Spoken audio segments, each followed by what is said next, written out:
friends. Welcome to the Inspired Podcast. I'm Jessica, and I'm on the Inspired team here at X Church, and I want to welcome you. If you're catching us for the first time, we're so glad you're here. The Inspired Podcast is designed to have relevant conversations centered around our everyday lives, looking through the lens of the Word of God. Life can be hard to navigate, especially as a Jesus-believing sister, mom, friend, or wife. We invite you to our table and hope that you are inspired to view God in bigger and more awe-inspiring ways as you walk this journey with Him. Today, we have a special guest on our episode. Kasey Golko is here to share her story about infertility, fostering, and adoption. I've learned so much through this episode, and I'm excited for you to learn as well. So listen in.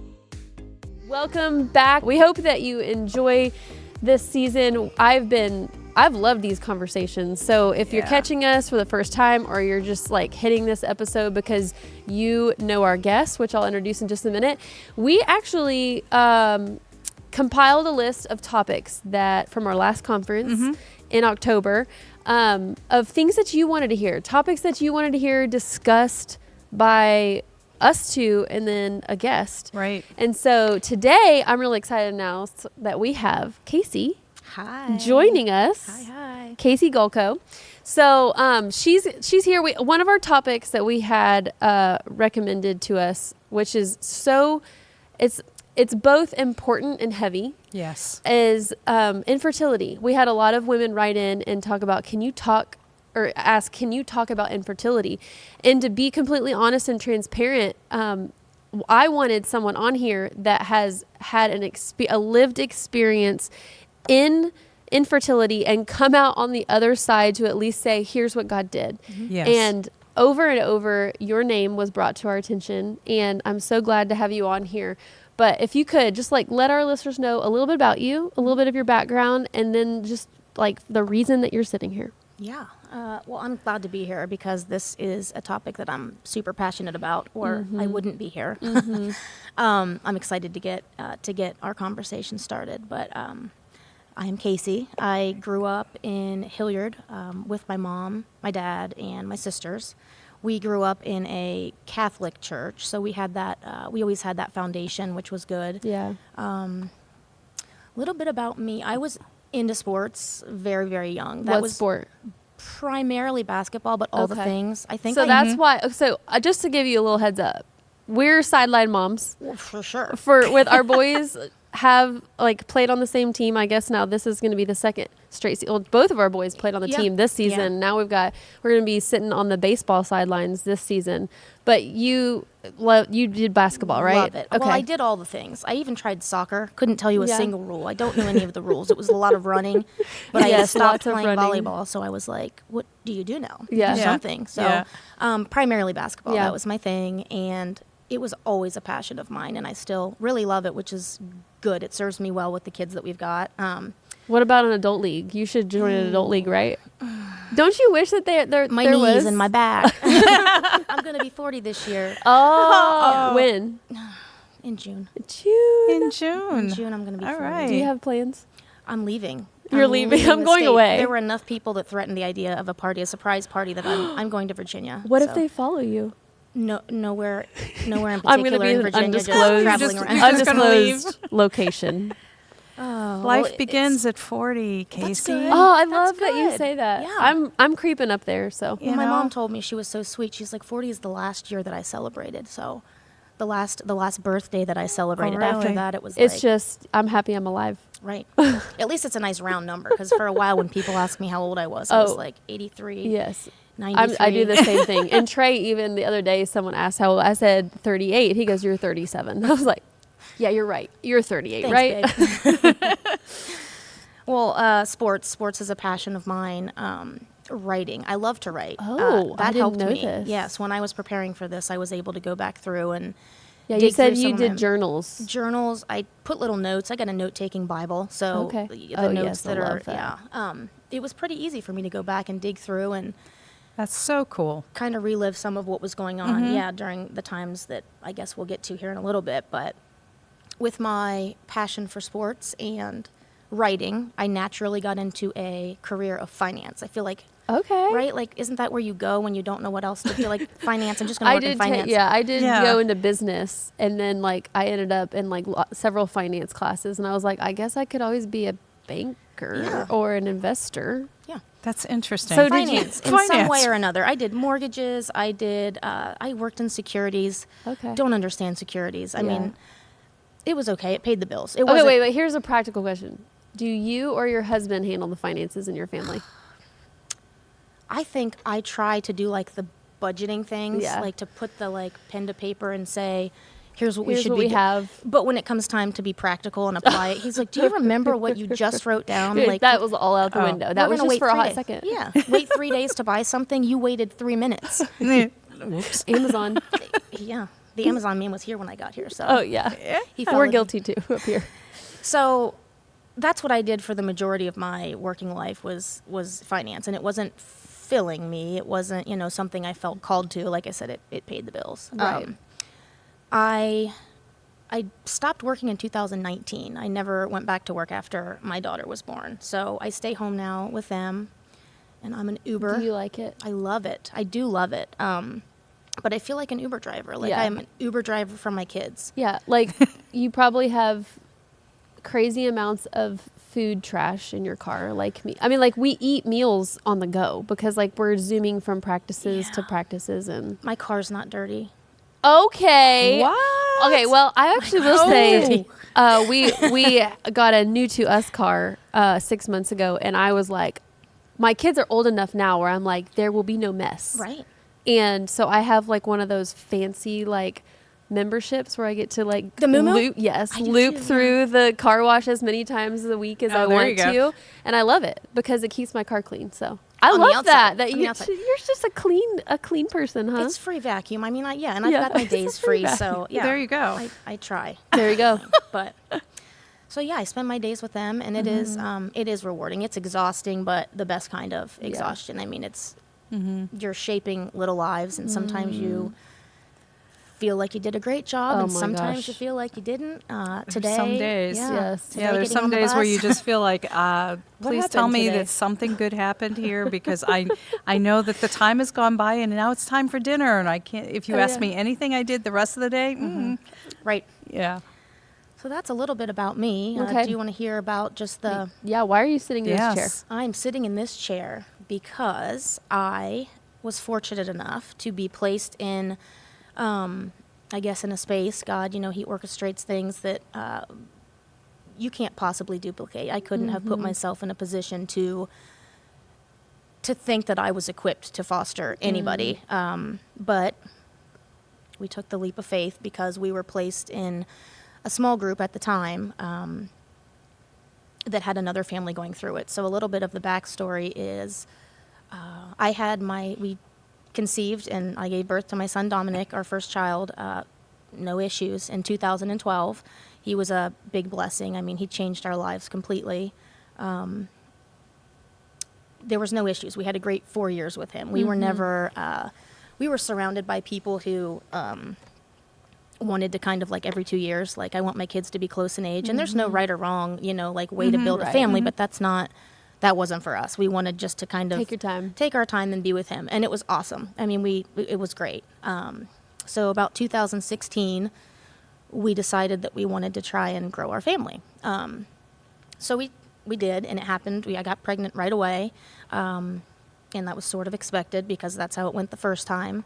And several weeks in, I knew something was not right, so went to the doctor, and I was having a first trimester miscarriage. And it's so hard to... there's just so many things you feel. You're like, man, my body isn't doing what it's supposed to be doing. So there's the whole like, the questioning, what did you do wrong? What's not Right. right? Is it me? Is it him? Is it both of us? Is it, Yeah. Yeah, like, is this my fault? right? What could I have done different? But there's also like the shock of the sadness because you're like, I have just found out about you. I haven't met you. It's not, and it did help a little for us to have our son Dominic, where it's, you get to go home and give him a hug, and it's not this lonely, maybe where some women can speak to that, but everybody's story is a little bit different. And so we did, Absolutely. we found such comfort in being able to just go home and know that, you know what, miracle, you're here. No matter what happens, we're going to be, you know, Right. we have you. So we struggled with that then for the next 22 months or so. That's a long time. Yeah, it was, but so much was happening. It's such a double-edged sword because it was horrible. It was sad. It was, you know, we were confused and we were angry and in a lot of things, but we were also, that was at a point in our life where we were so passionate. Like we were just chasing after God with everything. And we were in a small group at the time with people that, oh my gosh. You were at Crossroads, right? Yes, we were. We were at Crossroads. So I should actually say that. We moved from Hilliard to out here to the Lithopolis area in about 2014. And almost right away, we started attending Crossroads, which is now X. And we gave our lives to Jesus in 2016. Skipped right over that. Both you and we Daniel, did. your husband. We got baptized together. And then we were just doing all the things. We were, you know, serving, and it was just like, this is what we're supposed to be doing. So we had that faith base, and we were in a small group full of people that were just, I mean, absolutely Those small on fire. groups are just I mean, so many, dynamic. yeah. The things that came out of that group, and that's a story for another day, but it's amazing. Yeah. So we're going through this at different points in the pregnancy. They weren't all the same, but through the next 21 months, we actually had a total of 5 miscarriages. Oh my goodness. Yeah, and it was just more and more confusing. So we had, you know, seen a genetic counselor, and it's like, you know, what's going on? Nothing. You know, it's just, you're fine. Eventually, it will happen. It's just a matter of how many more of these you want to maybe go through. We never really got answers. So during this time, we're in this group, and there's a couple who have 3 healthy kids, no issues, no fertility issues, none of that. And they say, you know, we just feel right now really passionate about, you know, becoming a foster family. And the more that they talked about it, I mean, I was glued. I was fixated. Everything that they said, I was like, I was so interested. I was asking questions, and I couldn't get enough. And at the time, I had no idea. It wasn't asking because I was like, hey, you know, if this works out for you, let me know, and I'm going to do it too, because that was not on my mind at all at that time. It was baby steps, just little, like, asking questions. And before I knew it, I was on the phone with the agency that my friend was going through, and I'm asking this guy questions, and I hadn't said yes to it. I surely haven't talked to my husband about it yet. And I'm like, but he comes home and I've got this page of information. You're like, just in case you wanted to know anything, I know all the answers now. Yeah. It's a strange thing for us. I'm sure it's not the same for everybody, but it was just there. I don't remember the exact moment where I went from, I'm so interested in what you're doing, to this is something that I could do. I looked through all my journals, all my writing. There wasn't a moment. It was just little baby steps towards, like I said at first, just getting information. I'm not tied to anything. The classes, exploring. Yeah, the classes that you need to take, you have to take them to get licensed, but you also need to take them to know whether or not this is something that you want to do. Whether you want to do it. Well, let me stop you and say that I think that's so important for people to hear, because if you're anything like me, I'm like, I need to know the answer before I begin, so I don't waste any time, because I'm an efficient person. I want to make triple sure that the thing that I'm doing is actually what I need to do. Yeah. And so for me, I think it would encourage me to hear that just sometimes you just have to start asking questions, and a lot of times you're going to find your answer that way, because if you just ask one question, it leads to another question, and then you find yourself, maybe this could be a route that we want to take. Right. I personally, you said something there that got me thinking too. I had some issues in my younger years, and I have some blemishes to show for it. Oh, but we all got them, Yes, girl. we all have those. I was worried that they wouldn't let me, you know, so that's one thing I would definitely say to anybody who's interested. Like, God doesn't use perfect people. Oh, and absolutely. I mean, maybe that's, you know, the stuff that you might have gotten into in your younger years that you think are, you know, you're not going to be good at this. Like, that's probably what makes you good at this, honestly. So we just started going to these classes. We filled out our application February of 2018, and we were midway through classes. I think we were closer towards the end of our classes, getting ready to wrap up. And in May of 2018, I found out I was pregnant. And we ended up having our beautiful baby girl in One January. girl and Yes, one 3 girl. boys. One girl and 3 boys. Yeah. So it's kind of crazy because at every phase of this, like, this was not me. This was God. It was like, I mean, it was like he was controlling me with like a little, I couldn't have done it myself. Yeah. And I go back to that a lot. What do people without faith do? What do you do? How do you, there were just little things that he was giving us. Yeah, because like in hindsight, it's giving you a bigger picture that he was in control the whole time. Absolutely. When we don't have a foundation of faith, a lot of times it can seem like everything is at random and everything's just kind of being chosen for me and I don't have any control of any things. And we know as humans, we like to have control. So when something seems so out of our hands and we don't have a faith foundation to catch us, it can be a little hard at times. Life's hard anyway, but then like, for you, I'm sure as you've looked back, you're like, I could not even, like you said, I couldn't have done it better myself. And to realize that there was a God behind every little thing that was happening really probably brought your heart towards gratitude. Oh my like, gosh. oh my goodness, I'm glad I wasn't alone. And that's why a story is, anybody's story is so powerful. Because you're right, you look back and you start seeing where God moved, whether you really knew it at the time. And to be able to share that is so powerful. I mean, what you're talking about, just even going and taking the classes, just saying, okay, we're just going to step out and we're going to do this. Yeah. And maybe nothing will come of it, but maybe something will.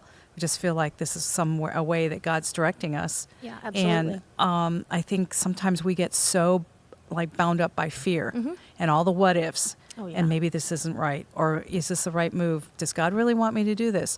It's almost like sometimes you just have to take a step and trust that if it's not something that's supposed to happen, that he's going to just guide you at that point. But I think so many of us get stuck. Yeah.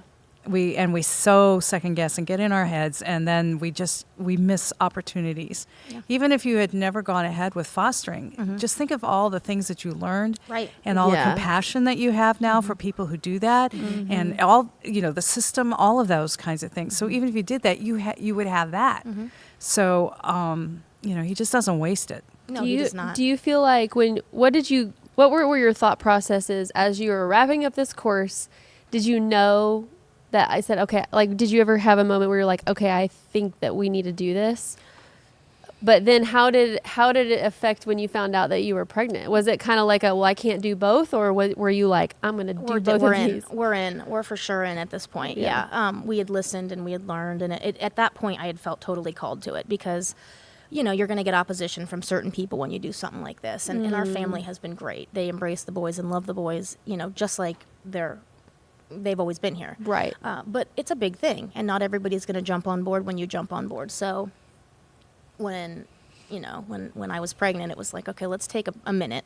And it was a little bit, I had a little bit of pregnancy complications with it, not like anything that was at risk to her, but there was some reasons that we couldn't take placements right away. Right. Just because of, the history of what had been going on. Being able to actually carry a child to term, our doctor recommended just holding us. So there were lots of points where I guess what I'm trying to say is where we could have been like, okay, no. We're like gonna, a lot of reasons to say no yeah. to fostering. So we got our license in July of 2018. 2018 is when we got our license in July after we got back from a vacation. And we didn't, the 2 boys that we actually ended up our very first 2 placements. I mean, God wrote this story just absolutely perfectly. Okay, no, but let me emphasize, not 1, but 2. And that's one thing that God gave to my husband when we were getting the room ready, because there's a lot of prep. He said, we need 2 beds. We need 2 beds because we're going to get brothers. And we didn't say on our paperwork, we're just going to get, but this was from God. And we got Wow. on That August gives me 29th. goosebumps. Oh, I have goosebumps. 2019, Sean and Kane came Brothers. to our door, and they knocked, and I answered, and they said, I heard you have dinosaurs. And that was the Oh first thing my they said, because we had a whole playroom full of goodness. stuff for Dom. And it was, we spent the evening, it was a beautiful evening. We spent it outside playing on the swing set. They called it a playground. It was unbelievable. I Wow. remember it like it was yesterday, and my memory is not good. But like every little detail of that night. Well, that is so good of God to give you, like, to have that in a special place in your brain. Yeah. That you can remember that. Yeah. And when you're talking about reasons not to do it, there's so many reasons that come to mind. I mean, for us, it was like, we have a son. We can't introduce him to somebody that's going to leave. Like, we can't do this because of Dom. So we can't, you know, like, there's so many reasons that you could, before you even get started. And this is so important as somebody who's like passionate about, if you even have a small stirring, like, feed into that, just ask questions, you know, take baby steps. That's what it is. Be curious. And there are so many points throughout the process where you can stop and check and take a breath. And it's not like you say, yes, you got a kid tomorrow. Like you're committing. We waited a whole year until we had our license for a year and didn't take any placements. Actually, there was one placement that we got called for, and we said yes to, that would have come, but it didn't turn out so well. So the first kids that came through our door ended up staying forever. And so at that point, when you were receiving Kane and Sean, was it like, at what point did you know about like the adoption aspect of it? So, I mean, I know they probably went over that in your classes, like, because I know people they go through classes to foster to adopt. Correct. And that's what I would always recommend doing. It's just a box that you check, and it's not going to say you have to adopt, but it allows you that opportunity. If you don't, then you can't. Then you can't go back. Yeah. We didn't know. They tell you, it's fostering until you're told otherwise. And even after permanent custody comes up, they're going to do what they can to keep the kids in their family. If they have to go to Florida to find a grandmother, there's a lot of broken pieces. I just need to know because my question is, I've never fostered before. How do you hold a heart space big? Because for me, whenever I had my first child and then I was pregnant with my second, I was like, how am I going to? I don't know if my heart is big enough for another one. Yeah. But my question even goes further with fostering is, how do you hold a spot in your heart for another one, knowing this that doesn't it might seem fair? not. You've met Sean and Kane. I mean, you have love in your heart for them. Boys. They're so sweet. Yeah.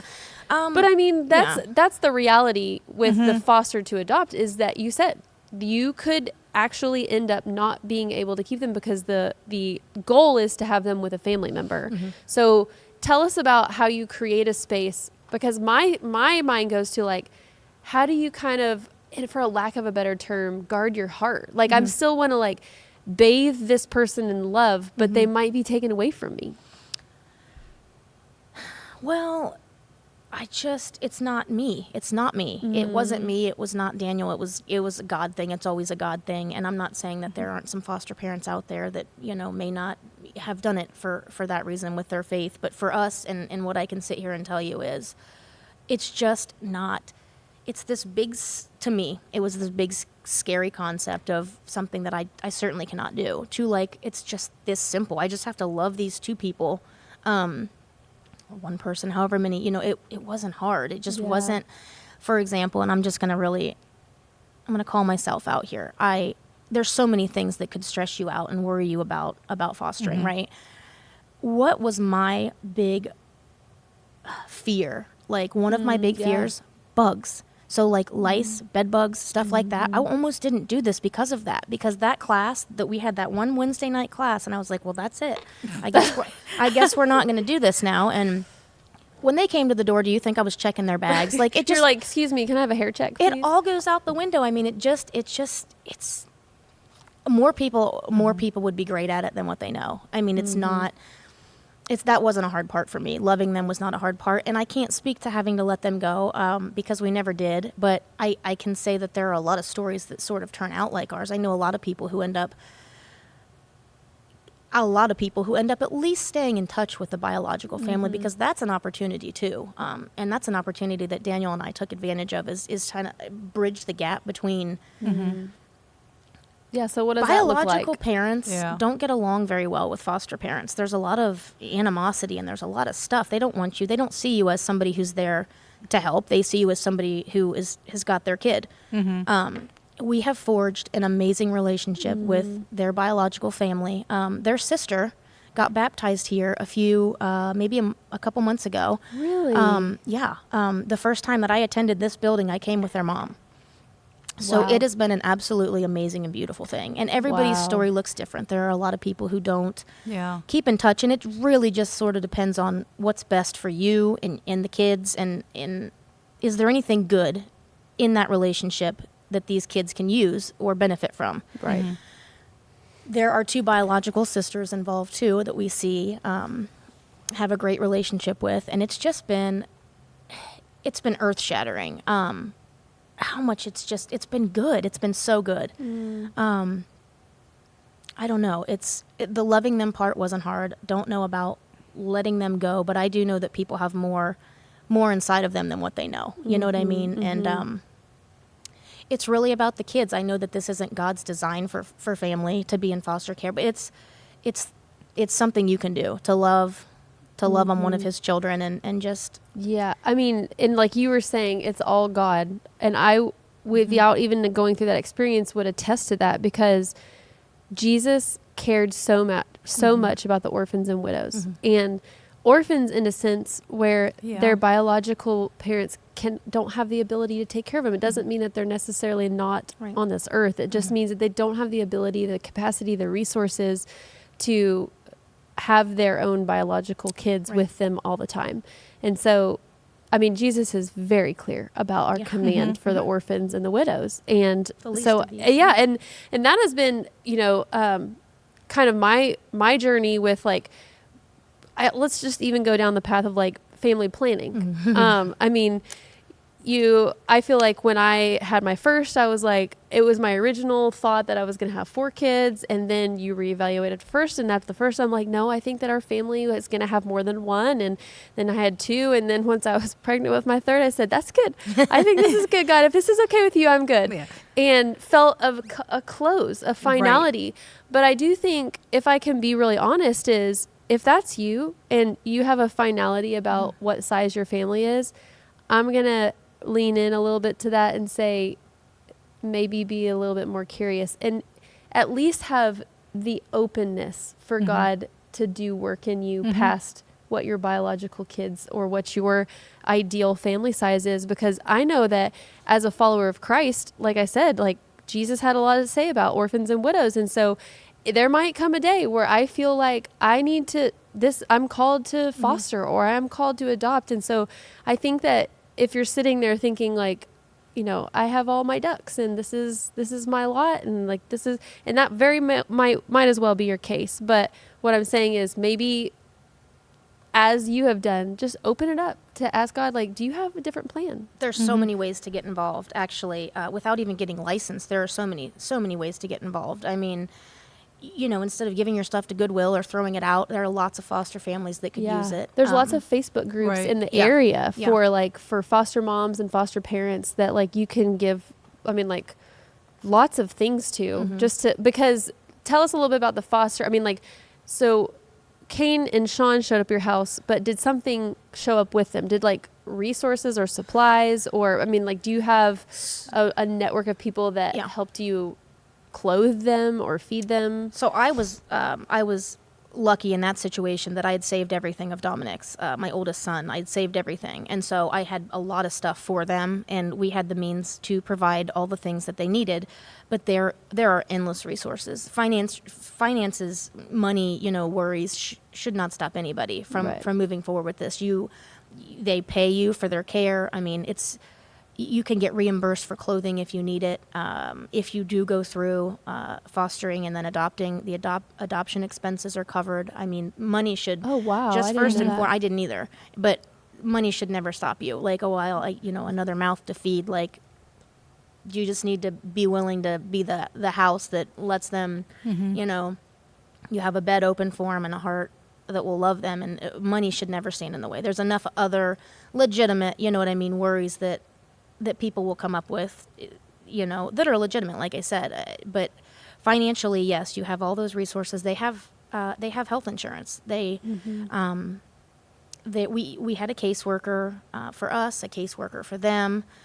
We had our small group, rallying around us, and I had, the friends that went through this before us were a huge inspiration. And one of the things that I learned along the way is you can actually help, and you can actually, without being licensed, you can be what's called a, what is it? It's a caregiver. It's not licensed, but it's an authorized caregiver where, with foster kids, you can't just, maybe with your boys, you're like, hey, I'm running here, running there. Can you watch them? You have to have somebody who has been approved by the agency. So you can be an authorized caregiver with just a couple fingerprints and like 2 pieces of paper, just with your information. Don't have to be licensed, or you can get licensed. You can go through the process and get licensed, and you can do what's called respite care.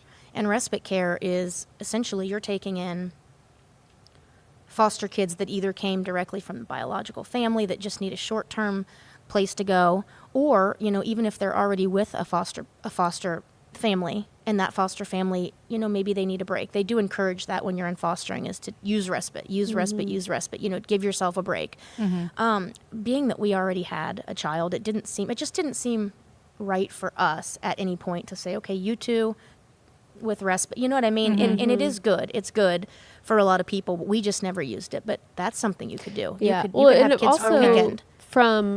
Like the way that I see you guys function as a family, it probably goes a long way for integrating Kane and Sean, just to you guys, I told you earlier, I didn't even know that your middle kids. They look like Daniel. They look I just know. like I thought that they looked like your husband, and it's funny, but let me just encourage you by saying that goes to show how, number one, God's perfect design in it. Yes. And number two, that you guys are such an inclusive family that anybody just from the naked eye could see your family and just think they're so tight knit. They're crazy. No, I know, but that's the great thing, and you should see that as I love that about you guys, and we're just learning to and getting to know each other, but still, you just look at your family on one quick view, and you're like, gosh, they're just a cool family. They're so close and tight knit, and that's a lot of yours and Daniel's work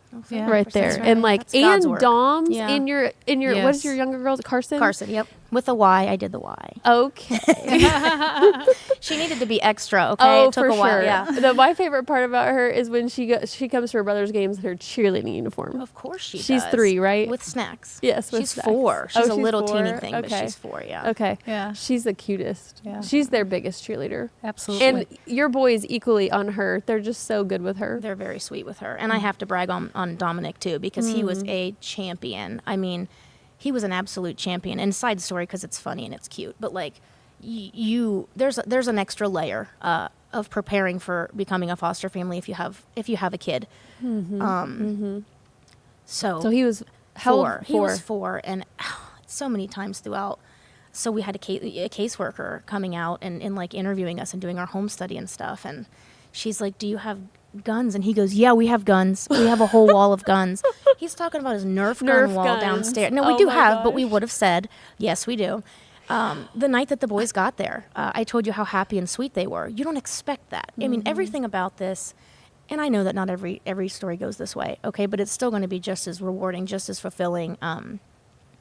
When they got there, they were so happy to be there. And Dom pulled me aside and he goes, "I thought that they were going to be really sad. I thought foster kids were really sad." And I'm like, well,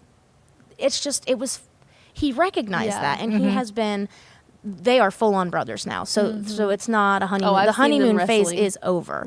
But he still has been, you got to be on board to even do that. Those sharing all of kids, I feel like we've said before in this podcast, your oldest kids, I feel so bad for Jude. And I tell him so many times, I'm sorry, but you're the guinea pig. I try all my parenting tactics on you first. And we tend to be a little bit harder on the first kids and all that. But I couldn't even imagine, you're going to be a big brother real fast, with 3 under a year or something. That's Carson a lot. was 6 or 7 months old when the boys came. So How she old doesn't were know the life boys without when they them. came? 4 and 5. Oh. Yeah, so that's the other thing people say. You're like, they look just like Daniel. People are like, oh, you've got a 7, 8, and 9-year-old. You guys had a busy couple years. Yeah. I'm like, you're like, we did. If you ever want to have coffee, I'll let you know. Yeah, it's been glorious. There were a few things that really that I did write down for me.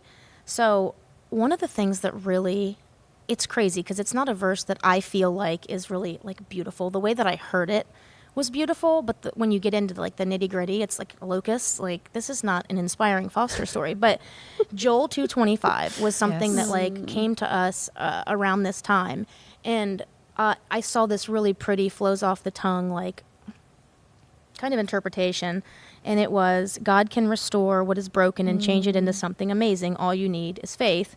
And of course, that sounds really good compared to the one with the locusts and, you know, where They destroyed all the crops. And right.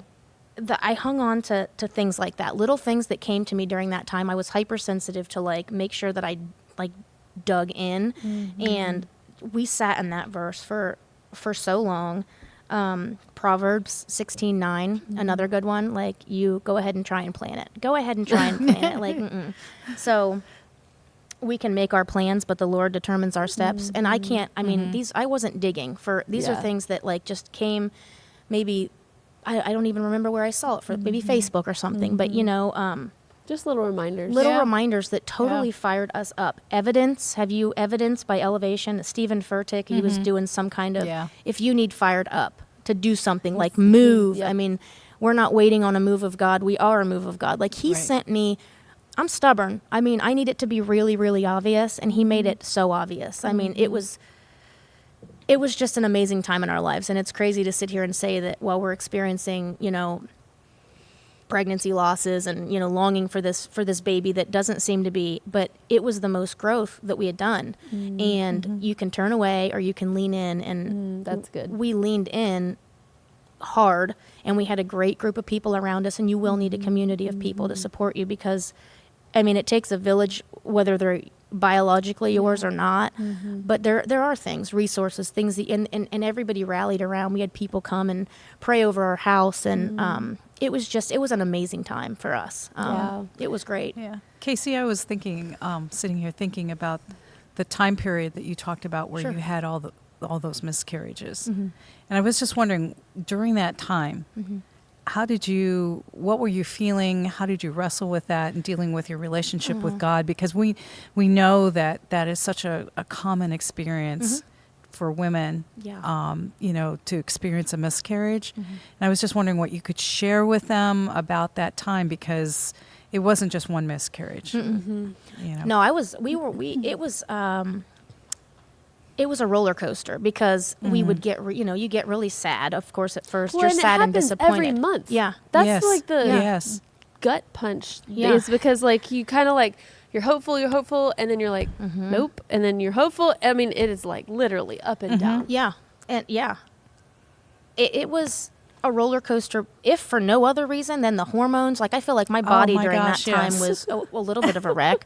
So, it was, you know, disappointment, sadness, anger, but then, you know, we're not in this alone. I remember that there was an awakening that we went to, I want to say it was I remember that. August of 17, maybe. I don't know. I just sat there, and I don't cry. I'm not a crier. I didn't cry when my kids were born. I don't think I cried.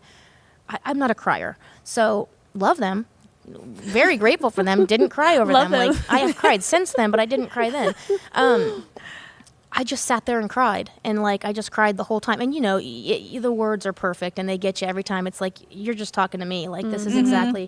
And the goodness of God and miracles can happen. I remember the songs that I was into. It just was so full. There was no room to be empty. It was a quick fill up. There were people around me that lifted us up. And like I said, there were angry times. There were confused times. There were, you know, times of, are we ever going to have another? And then there were times of, I know that I will. I feel like I will. It's just, I'm so thankful. I'm thankful I can sit here and say for that time in my life, for sure, because I wouldn't have the faith I have today. I wouldn't feel equipped to do some of the things that I feel sitting here today. You know, this is not something that I was super comfortable with, but I feel like I'm that passionate about that time in my life and what I got to experience, that if anybody else can get to experience even just a little bit of this, that's something that I feel like I have to share. It sounds like what you're saying is that community Correct. was really, really important. Yeah. This place was hugely important. You know, on the flip side of that is community is really important, but sometimes people say things that are not very helpful. Janice, I feel like you have received a lot of people at times in your life that say things that are not helpful. Yes, I have. I need to make a list of them. But sometimes people do say things that Right. are not helpful. Oh, And I guess as if someone who's had that experience of miscarriages and things like that, let's, to help our listeners, Please if they've never share. experienced that, Please share. what would be something to that you could say that would be helpful Or do. or whatever? To somebody who has never experienced No, it, who might be saying, who's just had a miscarriage.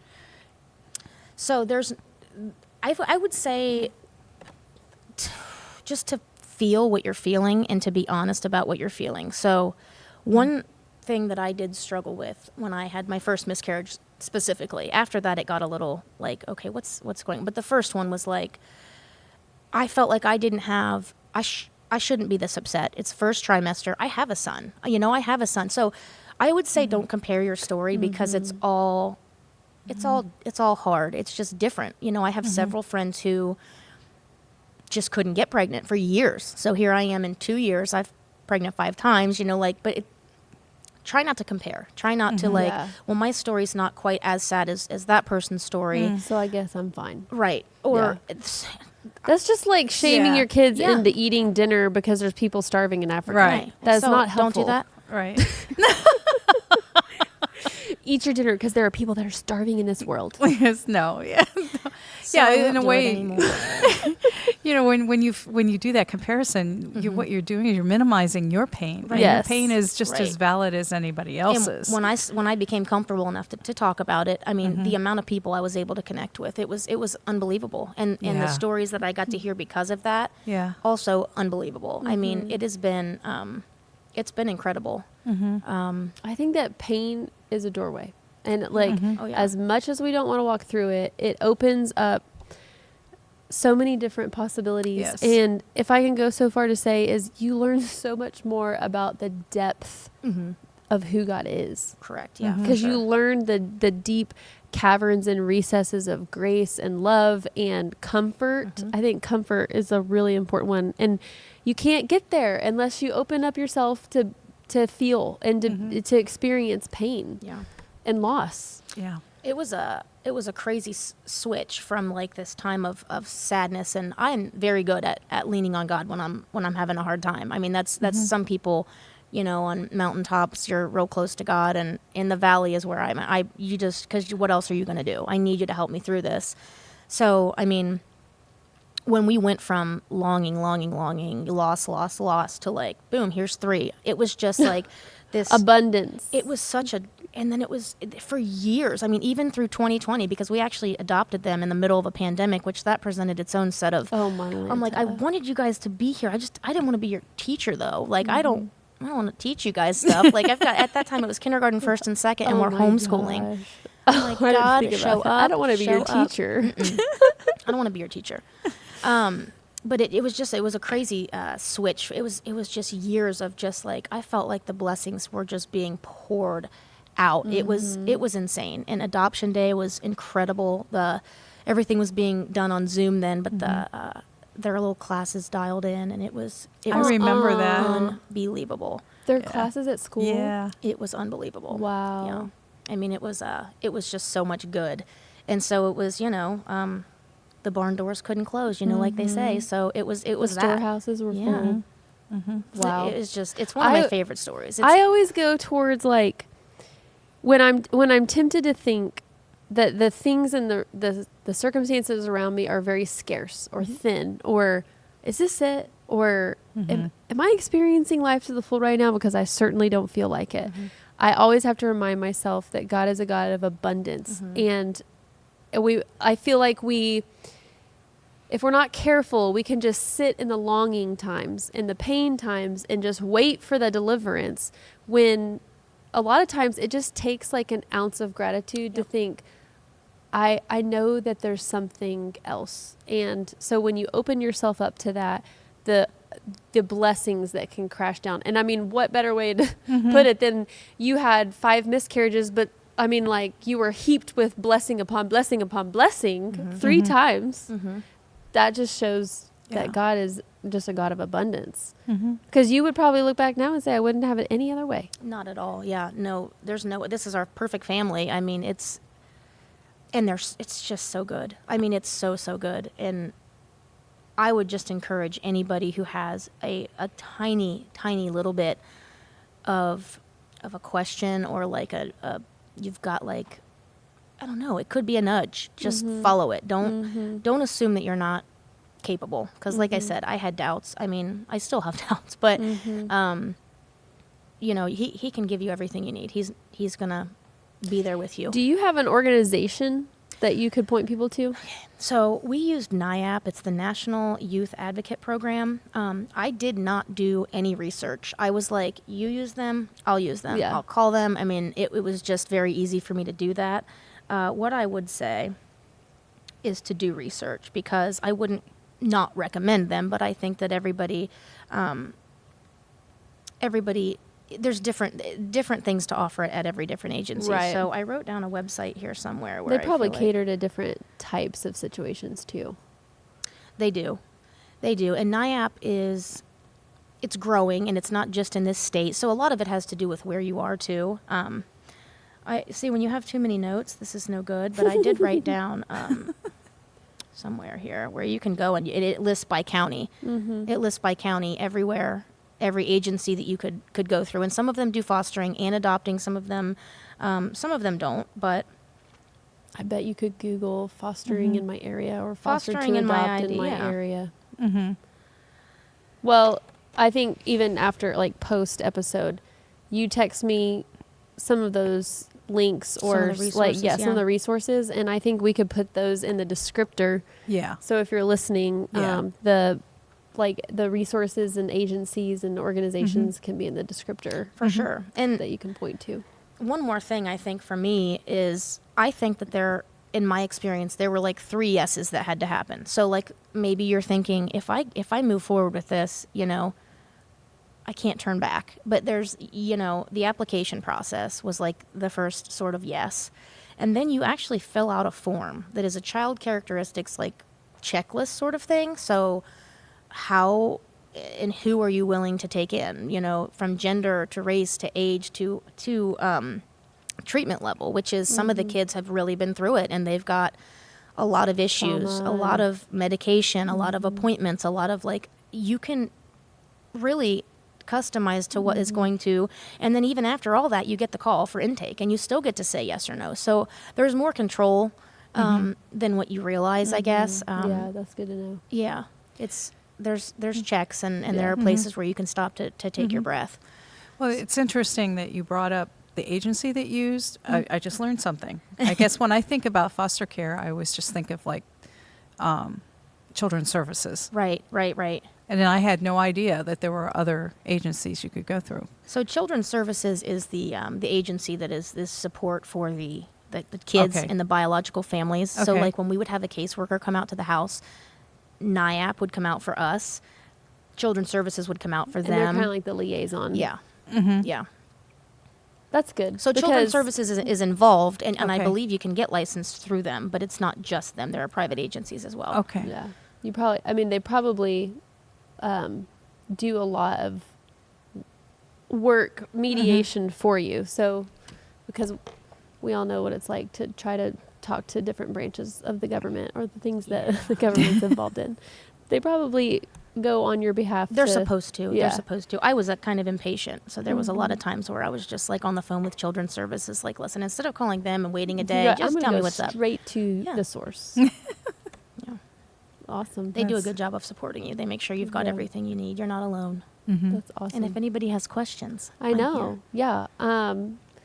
I think that, if you are a part of this church, if I can say it, don't be afraid to go up to Kasey and ask her questions, or grab coffee with you. I know that you've done that with several women. Yeah. Because as we were trying to figure out who should we have on this episode, your name came up so many times, and one person on staff said, we point everybody to her. And so there's people that, go-to. yeah, because your story just is a huge light in people's lives. And so I'm just appreciative that you've been willing to share your story Yes. because it can be hard. I mean, it's vulnerable, but you have so much authenticity, and Christ just shines in you and through your story, and I can't wait to see like the ripple effect of even just this episode. That's right. And being on it. I mean, like you said, it's outside your comfort zone. It is, but there's women out there who feel like I felt, and you know, like I said, one person who doesn't feel alone, or maybe now might ask some questions that they might not have asked. I mean, I feel like that's a built-in duty of any former or current foster parent, because that's the other part of this, is that we're no longer, you know, it was kind of, that's not what we anticipated when we decided to be foster parents. We thought we'd see lots of kids come and go. I never thought we'd have 2 and then that would be it. But for us, it seemed like if we were going to keep on doing it, we would just be doing it. We're doing it to do it. That's not enough attention to each kid as far as I'm concerned. And I know my limits, and from 1 to 4 was good. Yeah. And so I think that's like also great to know, is like going into that world, knowing your limits, knowing like your capacity, your abilities. And I think for you, your leg up was just your foundation of faith. And that's right. I mean, like you had rock solid foundation underneath your feet, and which probably made all the difference in the world as you guys weathered through, because there's probably tons and tons of storms as you kind of go in and out of the fostering and adopting. And so that's just such a testament to your faith. And there were a lot of times where we weren't rock solid, and somebody was rock solid for us until we were able to get back to where we needed to be. We had a great group around us. And like I said, this place was a good place to be. Yeah, that's awesome. Yeah. Anything else from you, Janice? No, I just wanted to thank you for sharing your story, because I think that there are so many people. Just for myself, I've learned so much. I know. I was going to say, I just downloaded so much information. Yeah, I did my too. rambling, we learned something. No, you didn't ramble. No, we didn't have to do this once. No, I didn't. No, you guys have to understand. Kasey said, I just tend to kind of go all over the place, and I don't stay on point. So I said, okay, well, if you start rambling, I'm going to go like this. You know, to remind That's you. why I've been looking out here the whole time. I don't want to see that. You're like, I don't want to see that. I've got my own story to tell. But I think that, you know, everything that you shared, it's not just the information, and I learned a lot from that, but more than anything, it's just the centrality of Jesus in your whole story, you know, with you and your husband, and through all of that, of just saying, of all the times of saying, I don't understand why this is going on. I don't understand why this happened. I don't understand why this isn't working the way I thought it was going to work, that you just hung in there with him, and that you just stayed, even, you know, were honest with him about your anger and your questions and all of that stuff, but still said, you know, I don't understand, but I trust you. I mean, that kind of thing. And so I think that that's put you in that position then for when the whole thing about fostering and getting the 2 boys and all of that and growing your family, it just kind of all came together. And you guys are amazing. And I do remember the adoption thing, and you know, and seeing the class on the screen. I mean, it gives me goosebumps and tears in my eyes just thinking about it, because they were all so happy for them, you know, and celebrating and all that. So you know, I just think that what you've shared is probably going to really inspire some people. I hope definitely. So. I do think hope that. my sweaty palms help somebody. They did. Well, we're glad that you chose to be with us today. This is a really special episode. Yes. And I'm so glad that it is on YouTube or any streaming platform, so you can share. Maybe you have a friend that is struggling with infertility or has questions about fostering or even adoption. This is a great resource to forward on to your friends. We're glad that you joined us. Come back next week for a new episode. Thanks for listening today. We hope this episode has inspired you to start a conversation with the women in your life. And we would love to hear from you, your comments, as well as your questions. So email us at inspired@thex.church. And we would love to see you at the Inspired Conference on Saturday, May 6th, here at X Church. Registration is open now. You don't want to miss it. Sign up for the conference at www.thex.church/inspired2023. And don't forget to join us next week for more conversation in another episode of the Inspired Podcast. See you then.